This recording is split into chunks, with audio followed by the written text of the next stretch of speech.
voice of God calls us to awaken in Him. How will He find us when He comes? Awake and ready. And when He asks us to dedicate our lives more perfectly, how will He find us? Awake and ready. Let's pray together.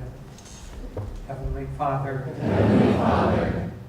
Divine Mother, Friend, beloved God, Great Masters, Jesus Christ, Babaji Krishna, Lahiri Mahashaya, Swami Shri Yukteswar, beloved Master, Paramahansa Yoganandaji, Saints of all religions, we humbly bow to you all. Bless us. Help draw us into thy light. And let it drive out all darkness. Of ignorance. Or of distance from thee. We are thine. Be thou ours. Peace. Please be seated. Good morning, everyone. Nice to be here. Just in case you don't know me, I'm Swami Jyotish, and this is Swami Devi. My name, actually, Jyotish, means inner light. So speaking on the light is a nice topic for me. It's a great mystery. Let me start with this prayer demand from Master. Demand that God's light drive dark ignorance away. O divine friend, though the darkness of my ignorance be as old as the world, still make me realize that with the dawn of thy light, the darkness will vanish as though it had never been. These are beautiful prayer demands and very, very helpful for us. This one in particular, one of the delusions that we have as devotees is that it takes a long time to achieve enlightenment, that somehow we have to balance out all the old sins and ignorance and somehow get rid of them, kind of like a myth of Sisyphus, where he had to roll this rock up a hill and then it rolled back down, and it went on and on that way. And so we think of our ignorance in the same way, that somehow it's like a million little pebbles and we have to take them one by one and get rid of them.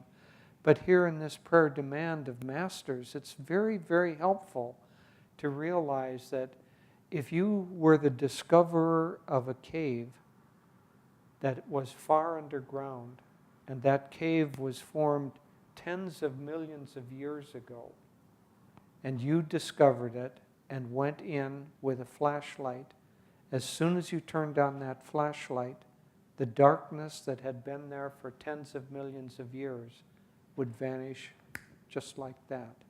And so it is inside of us too, the darkness or ignorance. What is darkness or ignorance? Spiritually, it is simply this.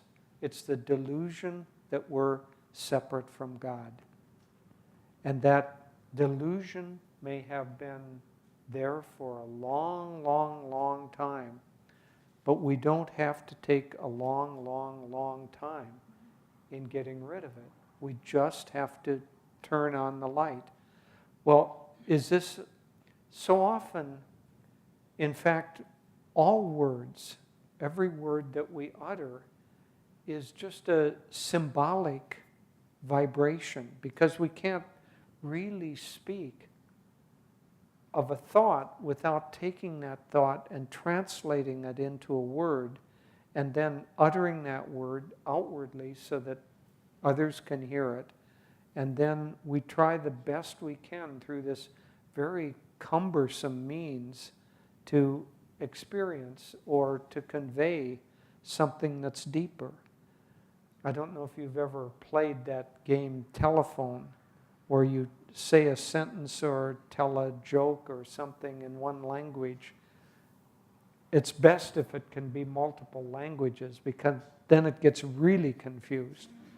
But even if it's all in one language, say English, one person tells it to the next and the next to the next and next. And by the time it gets back around through 8 or 10 people, it's completely unrecognizable from what it was at the beginning.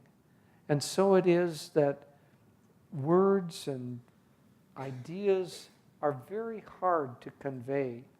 So Master here talks in the autobiography about this wonderful experience with Lahiri Mahashaya and the picture and the light coming out of it and curing him. Now I imagine we can all pretty well visualize that. It's a nice clear image. We've all seen the picture of Lahiri. We can imagine Master as a young boy in a bed and light coming out of that. So it's pretty clear. We can visualize that. But we can also read what the taste of an orange is supposed to be and never ever taste that orange. And so reading about the light is far different from experiencing the light. Sometimes Master would go to his devotees and lean his forehead against their forehead, and inside the light would awaken, and they would just, their consciousness would blaze into this infinite light. Well, frankly, what good does that do? Why should we want our consciousness to blaze into infinite light? You know, we can go out, I can look up and stare into these lights up here. It doesn't change me very much. But the inner light is different from the outer light. The inner light is an expression of God's consciousness. And it's the bridge between God's consciousness and the physical world. And one could say almost the primary bridge. There's some mysterious quality to light. Master devotes a whole chapter to it in the autobiography of a yogi called The Law of Miracles. And he begins by talking about Einstein and Einstein's revelation, could call it discovery, but it's a revelation of the fact that there's some unique aspect to light, that light moving is the only constant in the universe.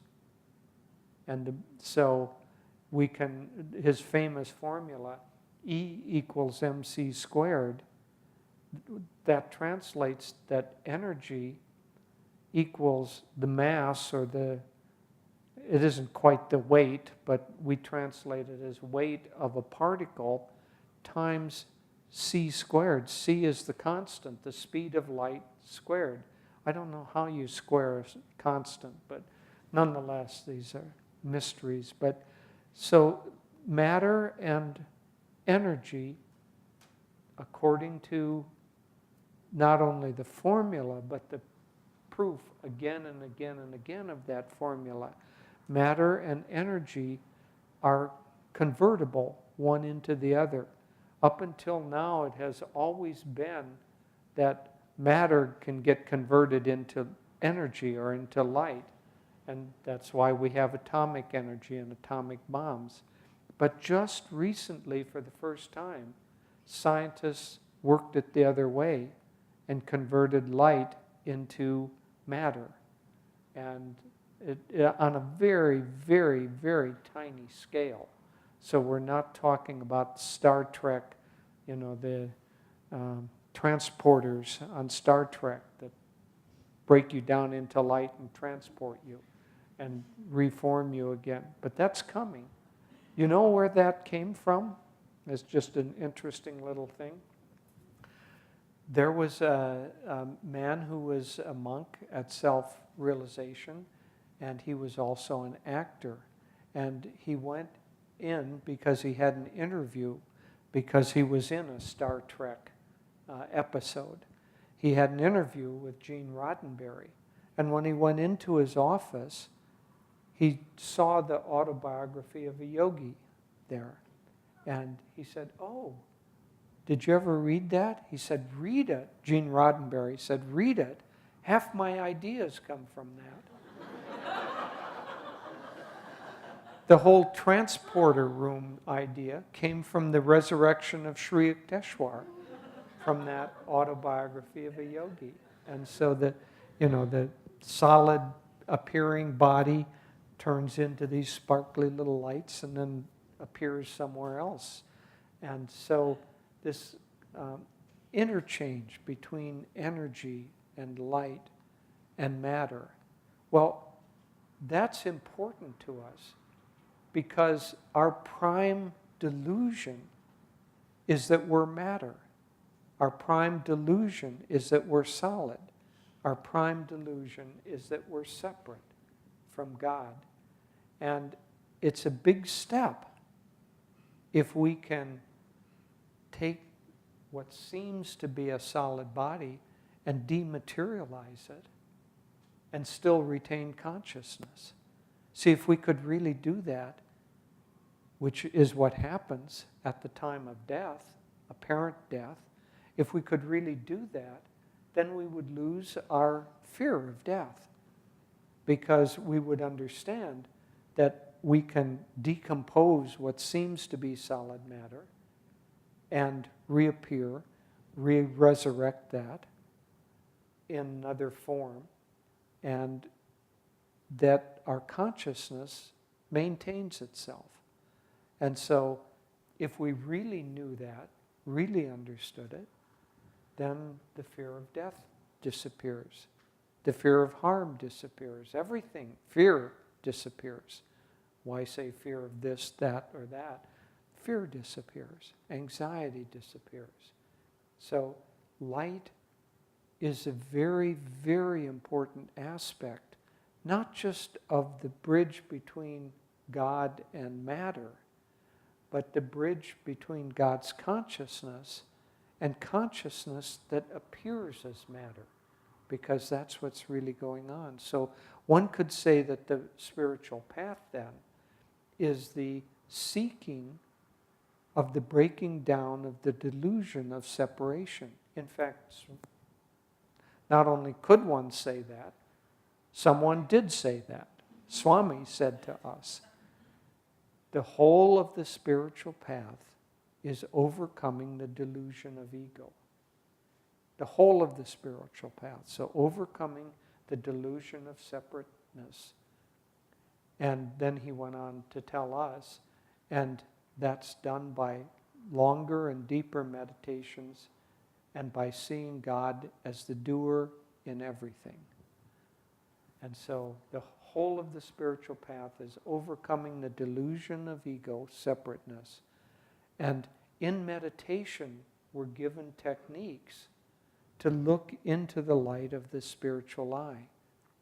Because by looking into that light of the spiritual eye, just as the transporter room dissolves the physical body on the television screen or the movie screen, looking into that dissolves the solidity of our physical body, because our physical body is really light that has grown into matter. See, that's why Einstein says light and matter are the same thing. Well, we're really light. If you really wanted to visualize your body more clearly, your reality more clearly, you'd see yourself as a globe of light. And then you wouldn't have to worry so much about the hairstyle in the morning and the appearance and the dress, because it's just a globe of light. That's what we are. Master said, I see you all as light, and you're so beautiful. And if we could see each other as light, see ourselves as light, everything would be so beautiful, because God's consciousness is so beautiful. But this great mystery of light, light is what keeps life alive on the earth. Basically, everything comes from the energy of the sun. Have you ever seen one of those time-lapse movies where it shows, for instance, there's this wonderful documentary, Planet Earth, and there's a segment on there that shows a rainforest in time-lapse photography. And you see these little sprouts come up out of the ground, and then they turn into vines and these tendrils, and they wrap themselves up, and they run up a tree, and they try to get into the treetops, and then some of them make it and some of them don't. And life is just, it's glorious and magnificent and mysterious, and it's all produced by light. It's the light of the sun. We had a wonderful gardener in the early years of Ananda.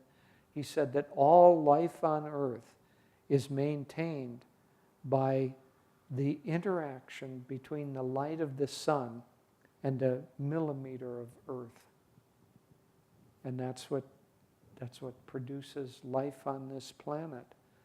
And so that life force that is produced by light is also what keeps us alive.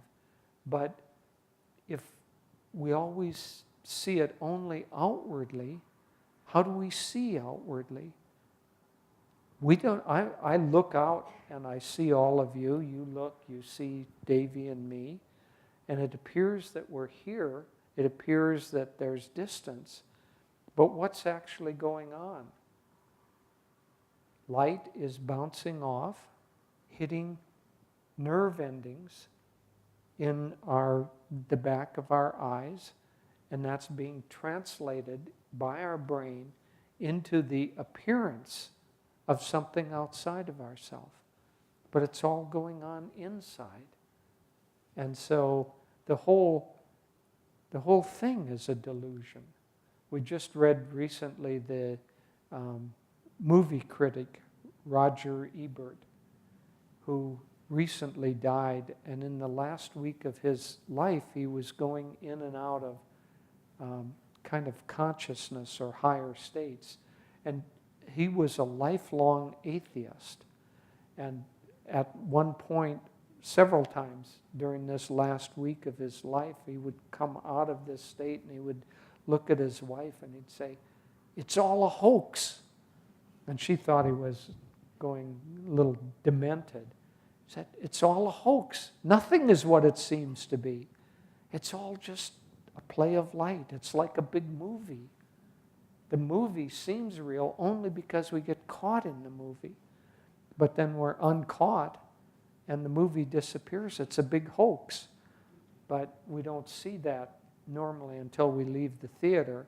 So when we're ready to leave this theater, we're going to see that this too was a big hoax.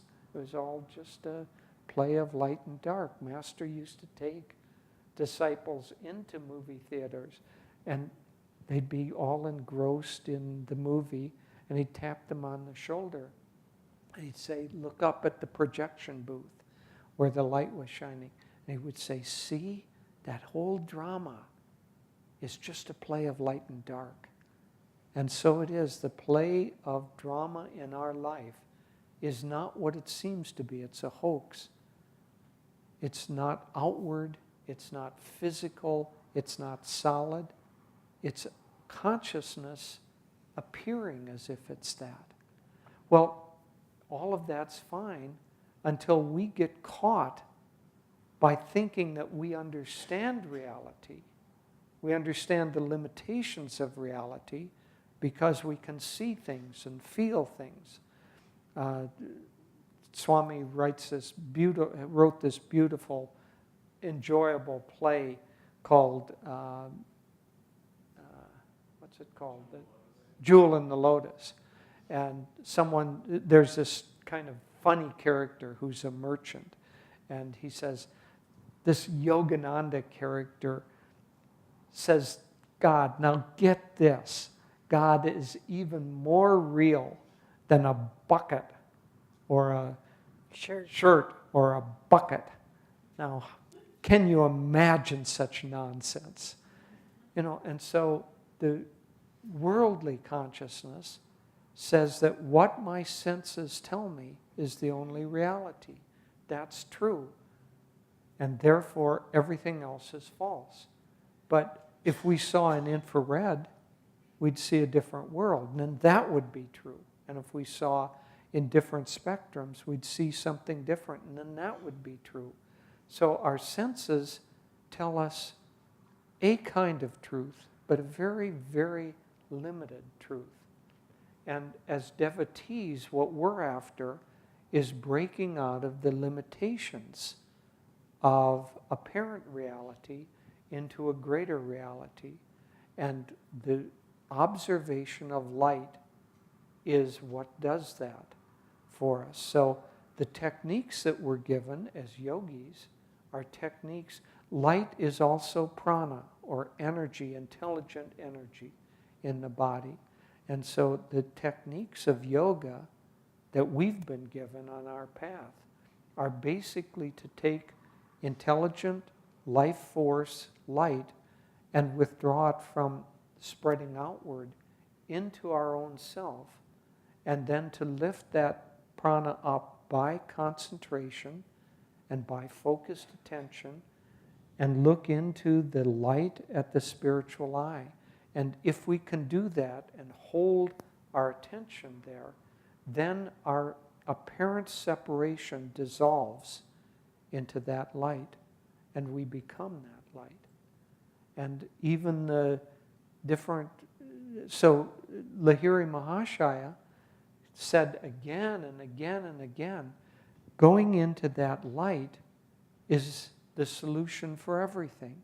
Remember, the light came out of him and healed Master. If we can get into the light that came out of him, it will heal us, but mostly heal us of ignorance. And so going into that light will heal everything. He even said that I find this interesting for those of us who are studious yogis and think we understand some things. He said that the three paths talked about in the Bhagavad Gita, Bhakti Yoga, Karma Yoga, and Jnana Yoga, are nothing outward. They're relationships to the light. He said that Karma Yoga is the practice of Kriya, the withdrawal of prana and the bringing of that prana intelligent energy up to the spiritual eye. Bhakti Yoga is the opening of the heart chakra that happens when you do that. And Jnana Yoga, or knowledge, wisdom, is the enlightenment that takes place when we dwell here. And then we see the world as it really is, or creation as it really is. Otherwise, everything is shadows on a screen, a delusion, a movie. So communing with that light is the central practice of our path. Merging into that light is the doorway out of limitation of ego. And so we could sum up the practice of our spiritual path and the whole of spiritual yearning as the attempt and finally the achievement of merging into the light, which is what produced us in the first place. And that light is also filled with love and wisdom and joy and compassion and all the beautiful qualities. And once we do that, then everything disappears. And I disappear and Devi appears. It's a crude form of the transporter.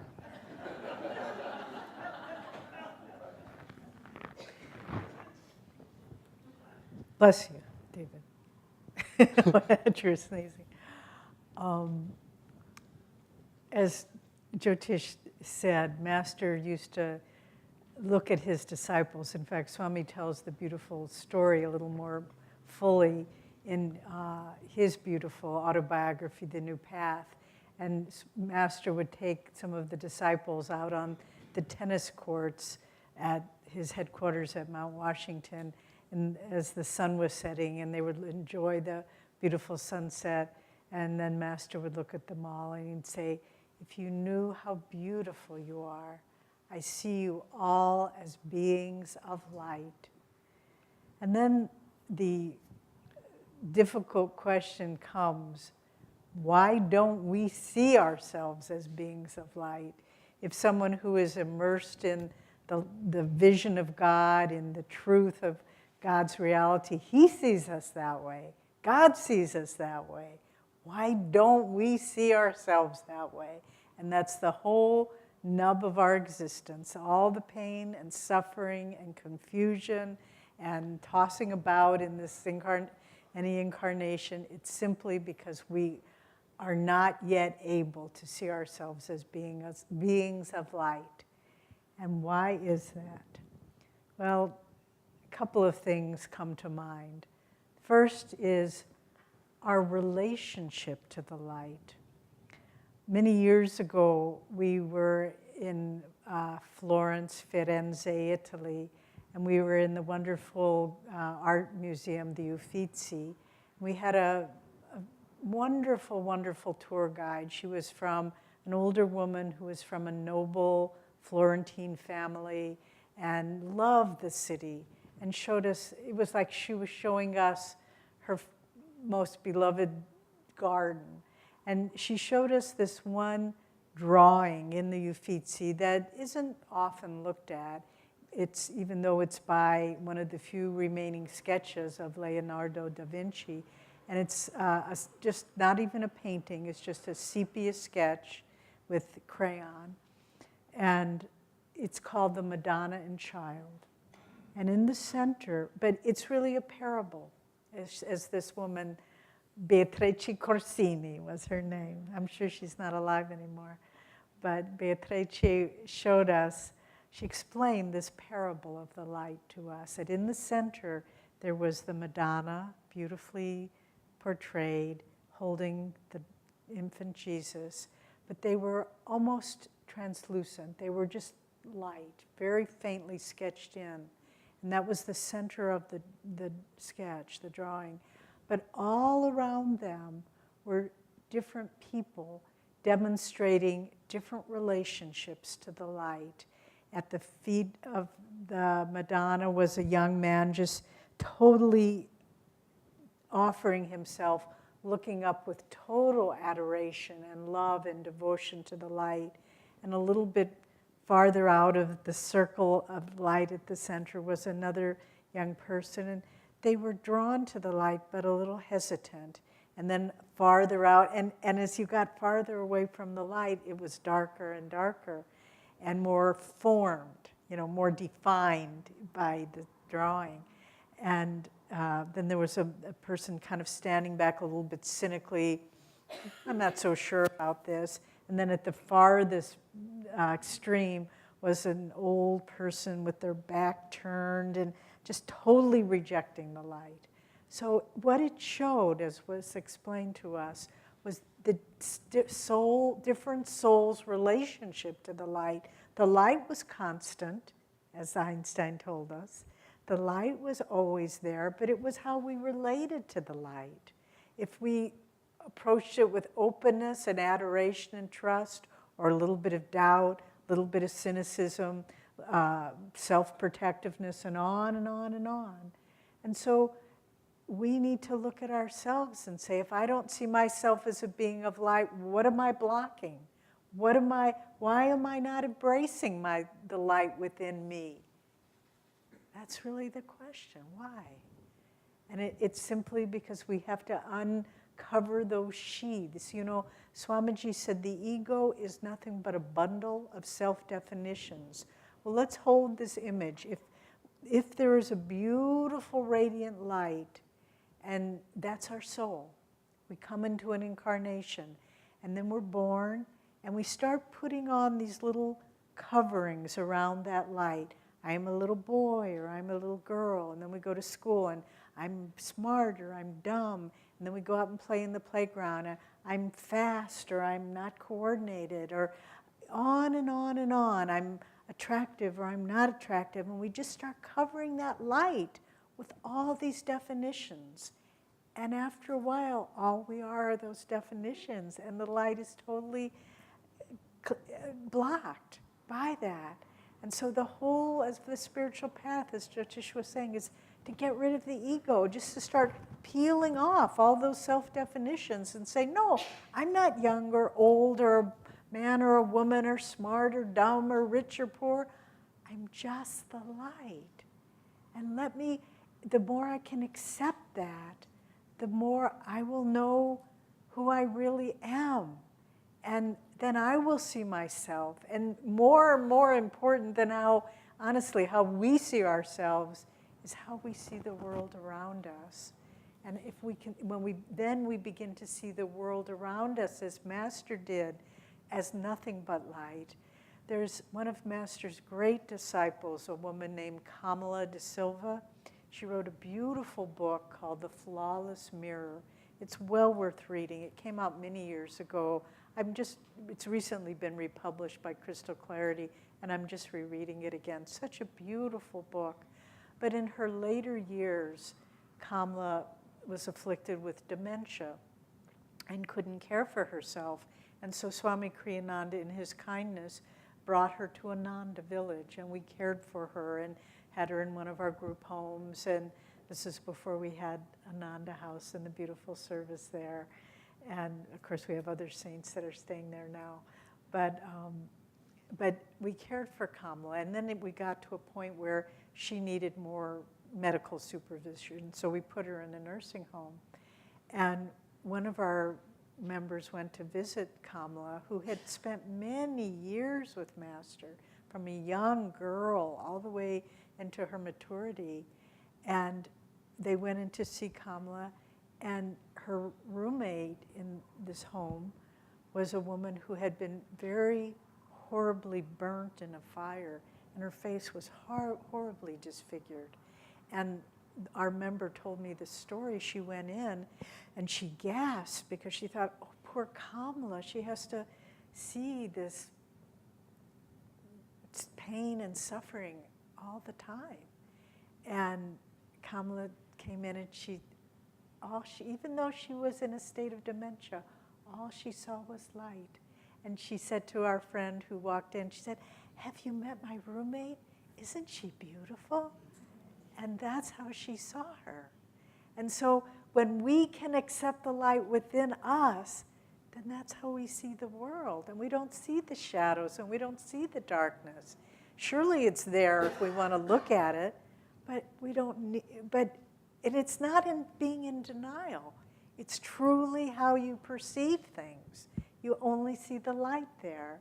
Swami has a beautiful allegory story, very simple. One might even think it's a children's story called The Land of Golden Sunshine. I'm sure Bharati is nodding her head. I'm sure she's read it to her children many times. But it's an allegory of our soul. And it in the form of a young, pure-hearted woman who lives in a city. And the city is a dark, cold, empty place. And there's no love there, no light there, all in shadows.